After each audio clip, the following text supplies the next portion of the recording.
बिस्मिल्लाहिर्रहमानिर्रहीम। थोड़ा सा करेक्टर पॉइंटर्स को डिस्कशन करते हैं। करेक्टर पॉइंटर्स थोड़ा सा डिफरेंट होते हैं जब आप उसको कंपाइलर के अंदर लिखने की कोशिश करते हैं। लेट्स से एक छोटे से कोड की डिस्कशन करते हैं। मेरे पास एक कोड है जिसके अंदर मैंने एक अरे बनाई है, उसका नाम ARR है। उसके बाद मैंने सी आउट करवा दिया है ARR को। तो ARR जो होगा, अब ये जो अरे बन रही है मेरे पास 6 इंटीजर्स की, ARR जो होगा वो बेसिकली बेस एड्रेस होगा। और बेस एड्रेस का मतलब है कि ये स्टार्टिंग एड्रेस होगा। और ये किसको पॉइंट कर रहा होगा? ये बेसिकली जो 10 लिखा हुआ है पहले, ये 10 के पहले बाइट को पॉइंट कर रहा होगा। तो जब मैं ARR को सी आउट करवाऊंगा तो ये प्रिंट करवा देगा मेरे पास जो कि एक मेमोरी एड्रेस होगा जहां से आपकी अरे स्टार्ट हो रही होगी। लेकिन अगर यही काम मैं आके करने की कोशिश करता हूँ एक करेक्टर टाइप अरे के अंदर, यानी करेक्टर टाइप पॉइंटर के अंदर, पहले भी जो ARR बना है वो भी तो एक पॉइंटर ही है, क्योंकि अरे इटसेल्फ नहीं होती कोई चीज़ नहीं, वो भी एक पॉइंटर ही है। स्टार्टिंग एड्रेस को बेस एड्रेस को लेकर बैठी होती है। इस तरीके से मैं लिखता हूँ करेक्टर नेम ऑफ 10 और उसको मैं एक स्ट्रिंग से इनिशियलाइज कर देता हूँ। स्ट्रिंग का मतलब है कि नल टर्मिनेटेड करेक्टर रे से इनिशियलाइज कर देता हूँ। तो वो क्या होगा? सो ये जो अली रजा है, that is my string, that is suppose to be ALI space RAZA और लास्ट ए के बाद आपके पास नल करेक्टर पड़ा होगा। सो जो नेम होगा, नेम जो पॉइंटर है इस करेक्टर अरे का, वो बेसिकली इस ए को पॉइंट कर रहा होगा। और क्योंकि करेक्टर जो है 1 बाइट्स लेते हैं, इस वजह से जब मैं इसको मैनिपुलेट करूंगा तो मुझे 1 बाइट की मैं एडिशन करवा सकता हूँ। जिस तरह इंटीजर के अंदर आपके पास एक इंटीजर से नेक्स्ट इंटीजर तक 4 बाइट्स की जंप होती है, लेकिन करेक्टर में एक करेक्टर से नेक्स्ट करेक्टर तक तो जंप है वो बेसिकली 1 बाइट की होती है, क्योंकि एज यू नो कि करेक्टर डाटा टाइप जो है वो 1 बाइट्स ले रहा होता है। सो इस केस को जब मैं सी आउट करवाऊंगा तो कंपाइलर इसको स्पेशली ट्रीट करेगा, क्योंकि एक करेक्टर पॉइंटर है। सो करेक्टर पॉइंटर के केस में ये एड्रेस नहीं प्रिंट करवाएगा, ये बेसिकली पूरी की पूरी अरे प्रिंट करवा देगा, जिस तरह आप अभी तक करते आ रहे हैं। जब भी आप किसी करेक्टर अरे को डायरेक्ट सी आउट करवाते हैं तो वो करता क्या है कि वो जब तक उसको नल नहीं मिलता वो करेक्टर बाय करेक्टर प्रिंट करवाना शुरू कर देता है। सो इन दैट केस जो करेक्टर पॉइंटर्स हैं वो करेक्टर पॉइंटर्स थोड़े से सी आउट और सीन की स्टेटमेंट में थोड़ा सा डिफरेंट करेंगे, लेकिन इंटीजर पॉइंटर्स या फ्लोट पॉइंटर्स या डबल या लॉन्ग डबल या बाकी जितने भी पॉइंटर्स हैं उनको आप प्रिंट करवाएंगे तो वो बेसिकली एड्रेस को प्रिंट करेगा। लेकिन करेक्टर के केस में कंपाइलर आपको थोड़ी सी फैसिलिटी देता है, क्योंकि इसने स्ट्रिंग्स को मैनिपुलेट करना होता है और इजी भी है, अंडरस्टैंड करने के लिए भी इजी है। सो करेक्टर पॉइंटर के लिए वो एड्रेस को प्रिंट नहीं किया करेगा, वो पूरी की पूरी अरे को प्रिंट किया करेगा। सो इसी चीज को थोड़ा सा कंपाइलर पे एग्जीक्यूट करके देख लेते हैं। सो लेट्स सी, ये मेरे पास एक अरे है ARR के नाम पे और मैंने ARR को प्रिंट करवाया है। सो ये कोई एड्रेस प्रिंट करवाएगा और फिर मैंने एक नेम की अरे बनाई है और फिर नेम की अरे को मैंने पॉइंटर को प्रिंट करवाया है, यानी नेम जो है वो एक करेक्टर टाइप पॉइंटर है, उसको प्रिंट करवाया है। So let's try do that execution. So you can see कि उसने जो ARR का एड्रेस है वो प्रिंट करवा दिया है और उसके बाद उसने जो करेक्टर अरे है उसका जब मैंने पॉइंटर प्रिंट करवाया तो उसने पॉइंटर का एड्रेस प्रिंट नहीं करवाया, उसने बेसिकली पूरी की पूरी अरे प्रिंट करवा दी है। सो क्योंकि करेक्टर अरे को इंटरनली कंपाइलर स्ट्रिंग्स के तौर पे ट्रीट कर रहा होता है और नल टर्मिनेटेड करेक्टर अरे जो होंगी वो स्ट्रिंग्स ही कहलाती हैं, तो इसके अंदर बहुत आसानी है आपके लिए कि आप डायरेक्ट जब भी आप पॉइंटर को प्रिंट करवाएंगे, पॉइंटर को सी आउट करवाएंगे तो आप पूरी की पूरी अरे को प्रिंट करवा रहे होंगे। और यही काम आपके पास इस तरीके से भी हो सकता है कि लेट्स से मैं कहता हूं कि मेरे पास एक करेक्टर पॉइंटर है, let's make it character pointer PTR और is equal to what name. मैंने क्या किया है, मैंने PTR एक नया पॉइंटर बना दिया और वो भी नेम की अरे को पॉइंट करना शुरू कर दिया है। और उसके बाद मैं सी आउट करवा देता हूँ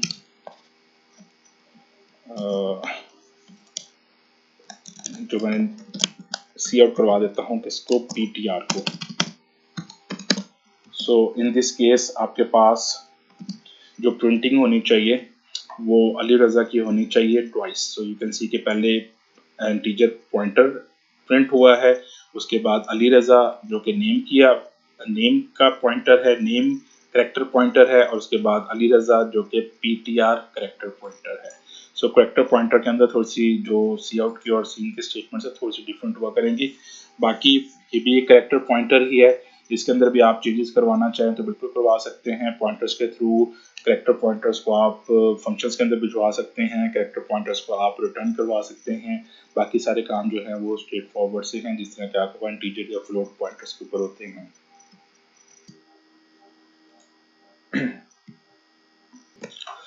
Now the very important concept in C++ pointers के अंदर रहते हुए एक पॉइंटर इटसेल्फ कितनी मेमोरी स्पेस ले रहा होता है। और ये क्वेश्चन मैंने काफ़ी दफ़ा पूछा है डिफरेंट स्टूडेंट्स से, डिफरेंट इंटरव्यूज़ के अंदर भी, लेकिन ये somehow this is little bit confusing, so let's try to figure it out कि इसके अंदर क्या मसला है। लेट्स से मेरे पास एक सिंपल सा कोड है, मेरे पास दो वेरिएबल हैं, एक वेरिएबल है integer a is equal to 10 and as you can know कि ए जो है वो इंटीजर टाइप का है, तो ये बेसिकली 4 बाइट्स ले रहा होगा मेमोरी के अंदर। So this one is 4 bytes. इस तरीके से मैं एक और वेरिएबल बनाता हूँ, let's go for long integer b is equal to let's say 20। So long integer जो है बेसिकली ये 8 बाइट्स लेगा। Then I'll make a character let's make a character, let's call it x, और ये जो x वेरिएबल है ये basically किसी एक कैरेक्टर के इक्वल है, let's make it equal to a। और किसके इक्वल है ये, एज यू नो कि आपके पास ये 1 बाइट के अगेंस्ट चल रहा होगा, इसके अगेंस्ट आपके पास 1 बाइट जो होगा वो मेमोरी के अंदर स्टोरेज रिजर्व होगी। सो क्वेश्चन ये पैदा होता है कि जो इंटीजर पॉइंटर होगा वो कितने बाइट्स लेगा, जो लॉन्ग इंटीजर पॉइंटर होगा वो कितने बाइट्स लेगा, और जो कैरेक्टर पॉइंटर होगा वो बेसिकली कितने बाइट्स लेगा। सो इस चीज़ को डिस्कस करने के लिए पहले थोड़ी सी इसकी मेमोरी डायग्राम बनाने की कोशिश करते हैं और फिर उसके बाद इनके पॉइंटर्स को क्रिएट करने की कोशिश करते हैं।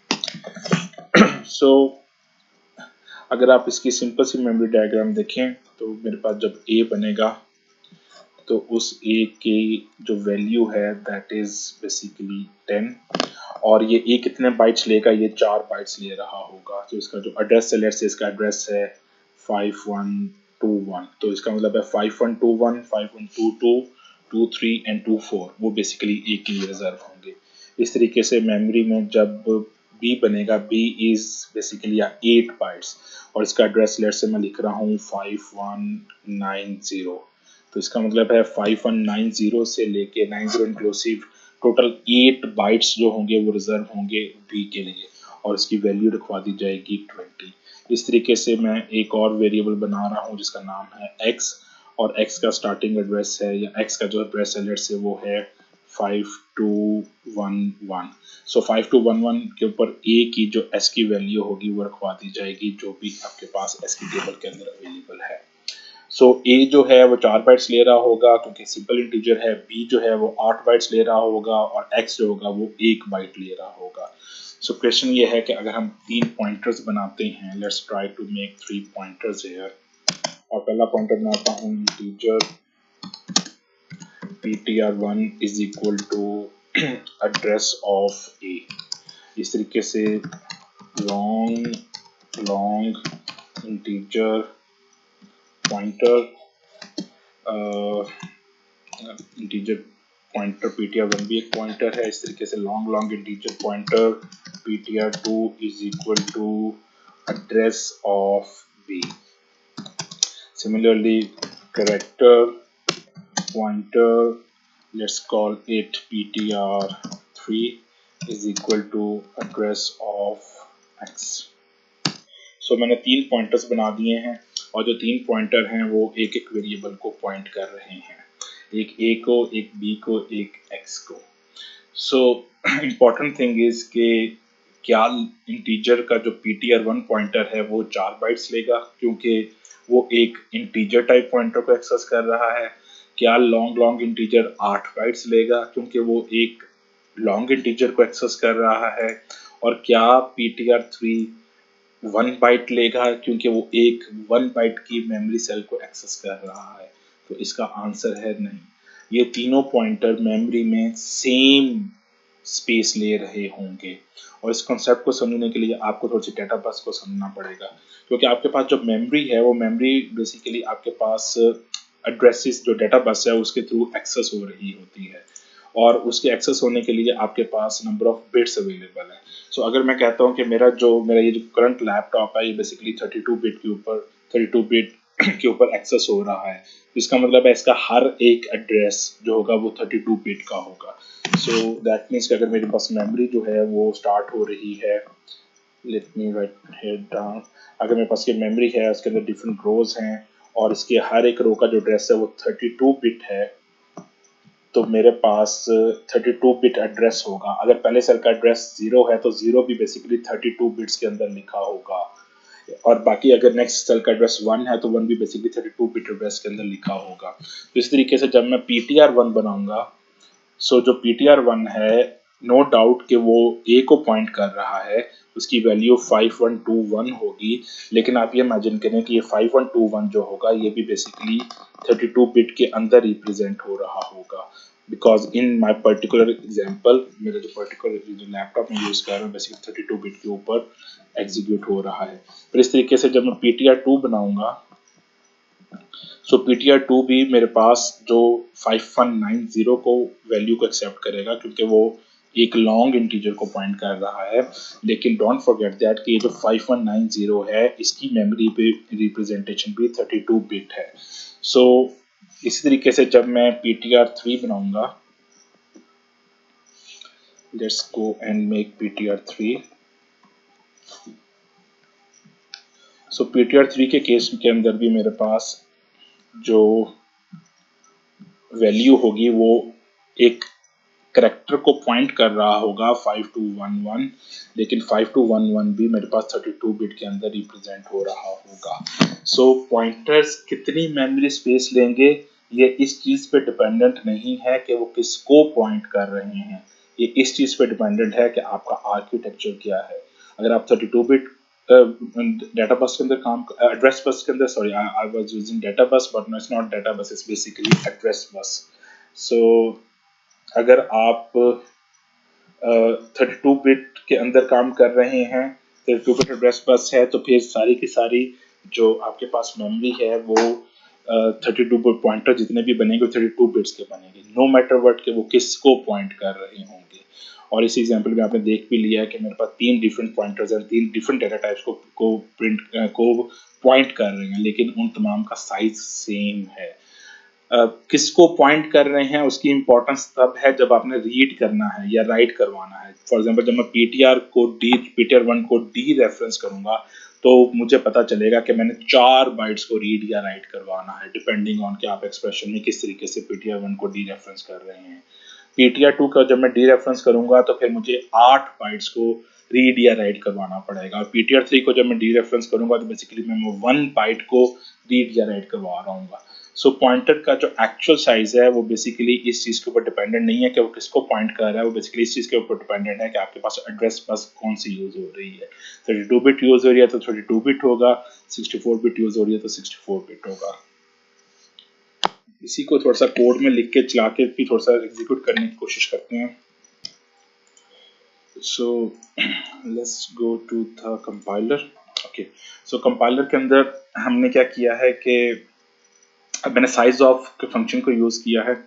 बेसिकली कर क्या रहा है कि ये आपके पास साइज ऑफ जो है ये आप इसको बताएं कि आपने किसका साइज निकालना है। फॉर एग्जांपल मैंने कहा साइज ऑफ इंटीजर, तो मुझे इंटीजर का साइज निकाल के और ये नंबर ऑफ बाइट्स बताएगा। तो इंटीजर के केस में मुझे ये 4 बाइट्स देगा, लॉन्ग इंटीजर के केस में मुझे 8 बाइट्स देगा, और कैरेक्टर के केस में मुझे 4 बाइट्स देगा। इसी तरीके से फिर मैंने साइज ऑफ कंप्यूटर को यूज़ किया कि मुझे इंटीजर पॉइंटर का एड्रेस बताओ, इंटीजर पॉइंटर कितनी मेमोरी स्पेस लेगा, फिर लॉन्ग इंटीजर पॉइंटर कितनी मेमोरी स्पेस लेगा, और इस तरीके से कैरेक्टर पॉइंटर कितनी मेमोरी स्पेस ले रहा होगा।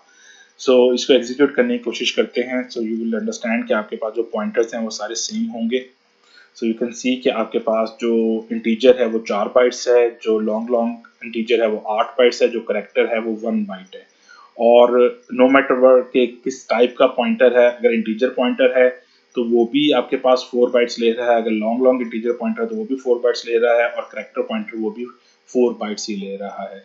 आपके लैपटॉप के अंदर डिफरेंट भी हो सकता है, लेकिन जितने भी किस्म के पॉइंटर्स होंगे वो सेम नंबर ऑफ बाइट्स ले रहे होंगे। जो डेटा टाइप्स होंगी वो डिफरेंट ले रही होंगी नंबर ऑफ बाइट्स, और जो पॉइंटर्स होंगे वो सेम नंबर ऑफ बाइट्स ले रहे होंगे।